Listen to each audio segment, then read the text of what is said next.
त्यानंतर शिवसेनेच्या उपनेत्यासाठी 21 जागा आहेत. त्या 21 जागेसाठी मी निवडणूक जाहीर केली होती.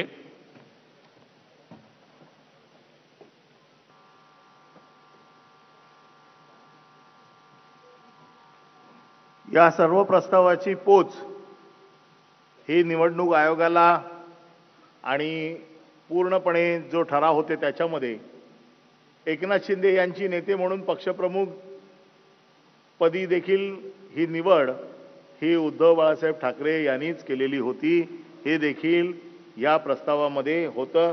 हे नाव त्यावेळेला त्या प्रतिनिधी सभेत जाहीर झालं होतं. आता ह्या सगळ्या प्रस्तावाचे सगळे कागदपत्र आपण निवडणूक आयोगाला दिलेले आहेत. या कार्यकारिणीचे प्रतिनिधी सभेचे सर्व कागदपत्र दिलेत. त्याची पोच आपल्याकडे आहे. पोच दाखवा व्हिडिओ. सर्वप्रथम शिवसेना नेते, या शिवसेना नेते शिवसेनेची राष्ट्रीय कार्यकारिणी ही 13 सदस्यांची आहे. शिवसेना पक्षप्रमुख यामध्ये कुठलेही बदल, कुठलीही अपॉइंटमेंट किंवा नियुक्ती हे करत असतात. हा त्यांचा निर्णय आहे आणि तो सगळ्यांना शिवसेनेमध्ये सर्वमान्य आहे. आज ज्या नेत्यांची नावं किंवा ज्यांची निवड शिवसेना पक्षप्रमुख उद्धवजी ठाकरे यांनी केली आहे त्यामध्ये शिवसेना नेते म्हणून श्री एकनाथजी शिंदे यांना नेते म्हणून निवडण्यात आलेलं आहे.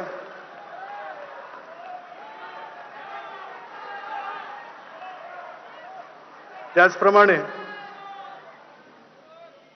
शिवसेनेचे नेते म्हणून शिवसेना उपनेते चंद्रकांतजी खैरे यांचीही निवड शिवसेना नेतेपदी झालेली आहे.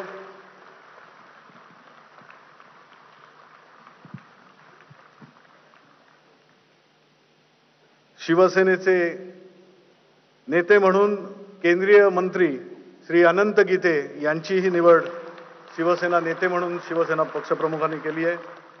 आणि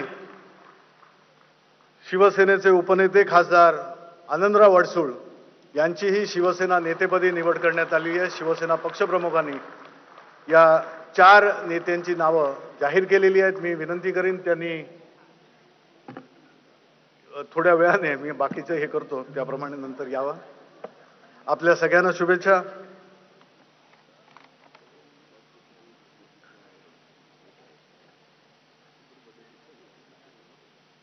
या चौघांनाही शुभेच्छा आणि पक्षप्रमुखांकडून त्यांचं स्वागत. हे बघा,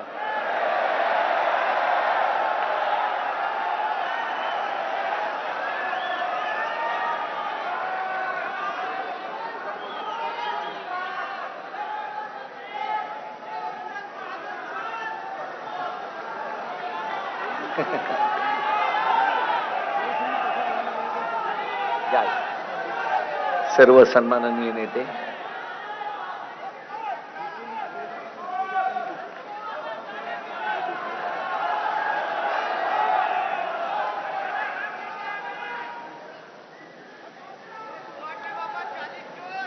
आणि हे बघा, या कार्यकारिणीचे सगळे कागदपत्र आपण पुन्हा एकदा मी तुम्हाला दाखवतो.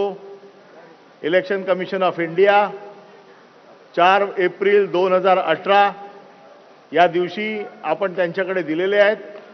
त्याच्यावरती त्यांची सही आहे आणि ही सगळी कागदपत्र ह्या सगळ्या पुराव्यांसकट आपण निवडणूक आयोगाला दिलेली आहे.